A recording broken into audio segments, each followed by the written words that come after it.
എല്ലാ ഭക്തജനങ്ങൾക്കും കതിരവേൽ മുരുകൻ യൂട്യൂബ് ചാനലിലേക്ക് ഒരിക്കൽ കൂടി സ്വാഗതം. എൻ്റെ ചാനൽ ആദ്യമായിട്ട് കാണുന്ന ഭക്തജനങ്ങൾ ചാനൽ ഒന്ന് സബ് ചെയ്യുക. ജ്യോതിഷപരമായ എന്തെങ്കിലും കാര്യങ്ങൾ അറിയാനുണ്ടെങ്കിൽ ഈ നമ്പറിലേക്ക് ഒന്ന് വിളിക്കുക. നിങ്ങളുടെ പ്രശ്നങ്ങൾ ഓൺലൈനായി നോക്കി പരിഹരിച്ചു തരുന്നതായിരിക്കും. അപ്പോൾ കാര്യത്തിൽ കിടക്കാം. മിക്ക ആൾക്കാരും വിളിച്ച് ചോദിക്കുന്ന ഒരു കാര്യമാണ്, ഞങ്ങളുടെ അപ്പൂപ്പ മരിച്ചുപോയി അല്ലെങ്കിൽ അമ്മുമ്മ മരിച്ചുപോയി, അപ്പോൾ ഒരു വർഷമാകുന്ന ഇപ്പുറം ആ ഡേറ്റിലാണോ ശരിക്കും പറഞ്ഞാൽ നാളിലാണോ ചെയ്യേണ്ടതെന്ന്. ഇതിനു മുമ്പ് ഞാൻ അതിനെക്കുറിച്ചൊരു വീഡിയോ ചെയ്തിട്ടുണ്ടായിരുന്നു. അപ്പോൾ വീണ്ടും അതിനെക്കുറിച്ച് ചോദ്യങ്ങൾ, അപ്പോൾ ഞാൻ ഒന്നും കൂടെ അത് വീഡിയോ ആക്കി ചെയ്യുന്നത് മാത്രമാണ്. അപ്പോൾ ശരിക്കും പറഞ്ഞാൽ ഒരു വ്യക്തി മരിച്ചു കഴിഞ്ഞാൽ, ഇപ്പം 2026 മാർച്ച് 1 ആ വ്യക്തി മരിച്ച്, അന്ന് ചിലപ്പം 2026 മാർച്ച് 1 മരിച്ചത്, അന്ന് ചിലപ്പം ചതയം നക്ഷത്രമായിരിക്കും. അപ്പം ഈ അടുത്ത മാർച്ച് 1 വന്നെങ്കിൽ മാത്രമേ ഒരു വർഷമാകത്തുള്ളൂ. അന്നാണ് പറയുന്ന കർമ്മങ്ങളും ആണ്ടും കാര്യങ്ങളൊക്കെ നടത്തേണ്ടത് ഒരു വർഷത്തിൽ. അപ്പം ആ ചതയം നക്ഷത്രം, അതായത് മാർച്ച് 1 മരിച്ചത്, അപ്പോൾ അടുത്ത മാർച്ച് 1 വന്നെങ്കിൽ മാത്രമല്ലേ ഒരു വർഷമാകത്തുള്ളൂ. അപ്പോൾ ചില ആൾക്കാർ എടുക്കുന്ന എന്താണെന്ന് വെച്ചാൽ മരിച്ച നക്ഷത്രം തന്നെ നോക്കുന്നുണ്ട്. അത് ഒരിക്കലും പാടില്ല. നമ്മൾ വർഷം കറക്റ്റെങ്കിൽ മാത്രമേ ആ ഒരു വർഷത്തിൽ നമുക്ക് കാര്യങ്ങൾ കിട്ടത്തുള്ളൂ. ഇപ്പം ജനിച്ച നക്ഷത്രം ആ വ്യക്തിയുടെ പൂരൂരുട്ടാതി ആയിരിക്കാം. അപ്പോൾ പൂരൂരുട്ടാതി നക്ഷത്രത്തിൽ ജനിച്ച് ചതയം നക്ഷത്രത്തിൽ മരിച്ചു, അത് മാർച്ച് 1 അപ്പോൾ അടുത്ത മാർച്ച് 1 തന്നെ വേണം അതിനുള്ള കർമ്മങ്ങളും കാര്യങ്ങളും ചെയ്യാൻ വേണ്ടി. അത് നമ്മൾ പിന്നീട് ചതയം വരാൻ നോക്കുമ്പോൾ ദിവസവും നാളെ അങ്ങോട്ട് നീണ്ടുപോയില്ലേ. പിന്നെ ഇപ്പോഴത്തെ ഒരു കണ്ടീഷൻ, ചില ആൾക്കാർ ഞായറാഴ്ച എടുക്കുന്നവരുണ്ട്. കാരണം ഞായറാഴ്ച എടുക്കുന്ന എന്താണെന്ന് വെച്ചാൽ എല്ലാവരുടെ സൗകര്യങ്ങൾ, അവരുടെ സൗകര്യങ്ങളെല്ലാം നോക്കി എടുക്കേണ്ടത്. അത് വേണമെങ്കിൽ നിങ്ങൾക്കൊരു കാര്യം ചെയ്യാം, ആ കർമ്മങ്ങൾ അന്ന് തന്നെ ചെയ്ത് വെച്ചിട്ട് ഫുഡ് കൊടുക്കുന്നത് ഞായറാഴ്ച ദിവസം വെക്കാം. അതിൽ വലിയ തെറ്റും കാര്യങ്ങളില്ല. പക്ഷേ നമ്മൾ ശരിക്കും ഒരു വ്യക്തി മരിച്ചു പോയിട്ടുണ്ടെങ്കിൽ ആ വ്യക്തിയുടെ കർമ്മം ഒരു വർഷമാകുന്നത് ആ ഡേറ്റ് നോക്കിയിട്ടാണ്, നാളെ നോക്കിയിട്ടല്ല. ഇപ്പോൾ ഒരു ഉദാഹരണത്തിന് അവിട്ടം നക്ഷത്രം 2 തവണ വരാം. ഇന്നലെ ഇപ്പോൾ ഔട്ടമായിരുന്നു, ഇന്നിപ്പം ചതയം നക്ഷത്രമാണ്. ചതയം നക്ഷത്രം ഇന്ന് രാവിലെ ശരിക്കും ഏതാണ്ട് 9 മണി വരെയുള്ളൂ. പക്ഷേ എൻ്റെ വീടിൻ്റെ അടുത്ത് ഗുരുമന്ദിരത്തിലുള്ള ആൾക്കാർ ഇന്നാണ് ശരിക്കും പറഞ്ഞാൽ ഫുഡ് കൊടുക്കുന്നത്, അതായത് ചതയ പ്രാർത്ഥന. പക്ഷേ ശരിക്കും പറഞ്ഞാൽ ചതയം ഇന്നലെയായിരുന്നു, അപ്പോൾ ഇന്നലെയല്ലേ കൊടുക്കേണ്ടത്. അപ്പോൾ അതാ ഞാൻ പറഞ്ഞത്, ചില ആൾക്കാർക്ക് ഇതിനെക്കുറിച്ച് ഗ്രാഹ്യമില്ല. നമ്മൾ ഒരു വ്യക്തി മരിച്ചു പോയിട്ടുണ്ടെങ്കിൽ ആ വ്യക്തിയുടെ ഡേറ്റിൽ തന്നെയാണ് നമ്മൾ കർമ്മങ്ങൾ ചെയ്യുന്നത്, നാളിലല്ല. പിന്നെ നമ്മൾ ഞാൻ നേരത്തെ പറഞ്ഞല്ലോ, ജനിച്ച നാൾ പൂരൂരുട്ടാതെയാണ്. അപ്പോൾ ആ വ്യക്തി മരിച്ച നാൾ ശരിക്കും പറഞ്ഞാൽ ചതയമാണ്. അപ്പോൾ നമ്മൾ ജോൾസിൻ്റെ അടുത്ത് പോകുമ്പോഴത്തേക്ക് ജനിച്ച നാൾ പൂരൂരുട്ടാതെയാണ്, അപ്പോൾ മരിച്ച നാൾ ചതയാണ്. അപ്പോൾ ഈ ചതയം നക്ഷത്രത്തിൽ മരിച്ച വ്യക്തിക്ക് എന്തെങ്കിലും ദോഷങ്ങളുണ്ടോ എന്ന് ആദ്യം നോക്കും. ചിലപ്പോൾ പിണ്ടകർത്താവിന് ദോഷം ഉണ്ടാകും. അപ്പോൾ അങ്ങനെ നമ്മൾ ഈ പിണ്ടകർത്താവിന് കൂടുതൽ നമ്മൾ ദോഷം ഉണ്ടെങ്കിൽ നമ്മൾ ആദ്യമായിട്ട് ചെയ്യേണ്ടത്, നമ്മൾ ആ വീട്ടിൽ ഒരു മൃത്യുഞ്ജയ ഹോമം നടത്തുന്നത് വളരെ അധികം ഉത്തമമായിരിക്കും. കുടുംബക്കാരും കാര്യങ്ങളൊക്കെ സഹകരിച്ചില്ലെങ്കിൽ ആ പിണ്ടകർത്താവ് തന്നെ അത് ഏറ്റെടുത്ത് ചെയ്യുക. അഥവാ അതിനും അവർക്ക് സാമ്പത്തികപരമായ ബുദ്ധിമുട്ട് എന്തെങ്കിലും അനുഭവിക്കുകയാണെങ്കിൽ അടുത്തുള്ള ഒരു ക്ഷേത്രത്തിൽ പോയി തിരുമേനിയെ കണ്ട് പറഞ്ഞ് പ്രത്യേകപരമായിട്ട് മൃത്യുഞ്ജയ ഹോമം ചെയ്യുന്നതായിരിക്കും ഏറ്റവും നല്ലത്.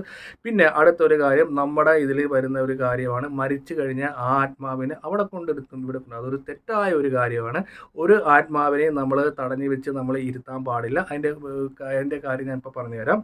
ഒരു ഉദാഹരണത്തിന്, ഞാൻ നിങ്ങളെ പൂട്ടി വെച്ച് നിങ്ങൾ ഏതെങ്കിലും ഒരു കാലത്ത് ഇത് തുറന്നു വരുമ്പോഴത്തേക്ക് നിങ്ങൾക്ക് എന്നെ വധിക്കാനല്ലേ നോക്കത്തുള്ളൂ. അപ്പോൾ ഈ ആത്മാക്കളെയൊക്കെ നമ്മൾ പല ക്ഷേത്രത്തിലും പല ഇടത്തും കൊണ്ട് ഇരുത്തുമ്പം ഈ ആത്മാവിന് അടുത്ത ജന്മം മോക്ഷം എങ്ങനെ കിട്ടും?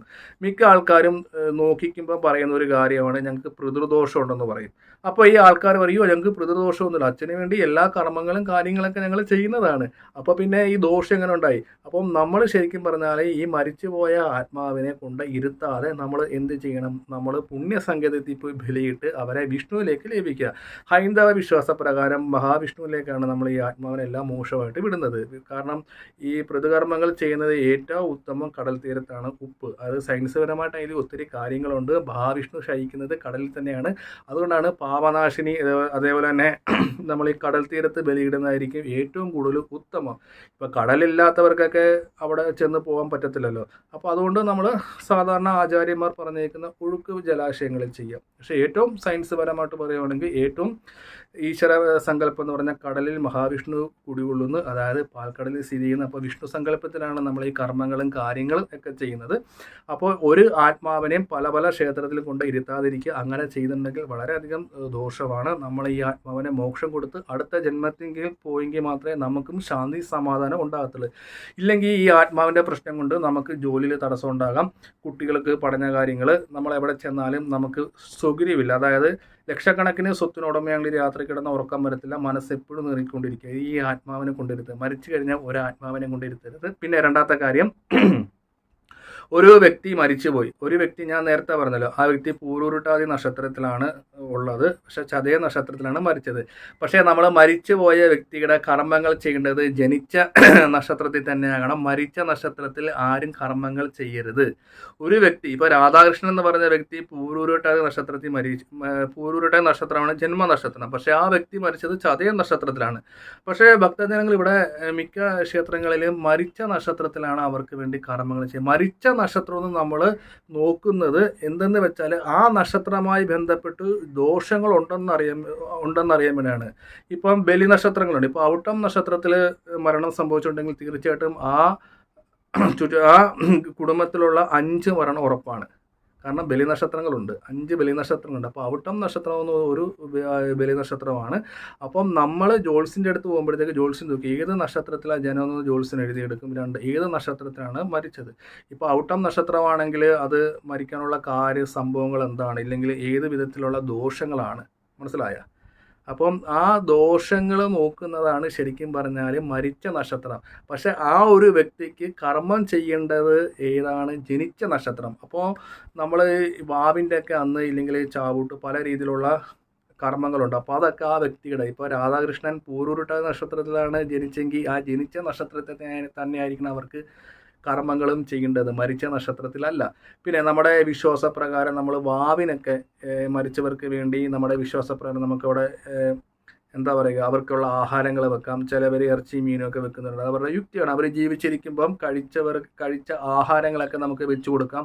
രാവിലെ ഫുഡ് വെക്കുന്നവരുണ്ട്, വൈകിട്ട് കരിക്കും അടയും വെക്കുന്നവരുണ്ട്, അതല്ലെങ്കിൽ ഉച്ചയ്ക്ക് അവർ കൂട്ടിയ എല്ലാം, അതൊക്കെ നമുക്ക് ആചാരപരമായ കാര്യങ്ങൾ വെച്ച് കൊടുക്കാം. പക്ഷെ അവർക്കുള്ള കർമ്മങ്ങൾ ജനിച്ച നക്ഷത്രത്തിൽ തന്നെ ചെയ്യുക. ഒരു ആത്മാവിനെയും പല പല ക്ഷേത്രത്തിൽ കൊണ്ട് ഇരുത്താതിരിക്കുക. അങ്ങനെ ഇരുത്തുന്നത് കൊണ്ട് നമ്മുടെ തലമുറ വരുന്നവർക്ക് ഭയങ്കര രീതിയിലുള്ള ദോഷങ്ങളുണ്ടാകും. നമ്മൾ ഈ ആത്മാവിനെ മോക്ഷത്തിലേക്ക് വിടുക, അതായത് വിഷ്ണുവിലേക്ക് വിടുക. ഈ വിഷ്ണു ഭഗവാന്റെ അനുഗ്രഹം കൊണ്ട് ഈ ആത്മാവിന് അടുത്ത ജന്മം ഉണ്ടാകും.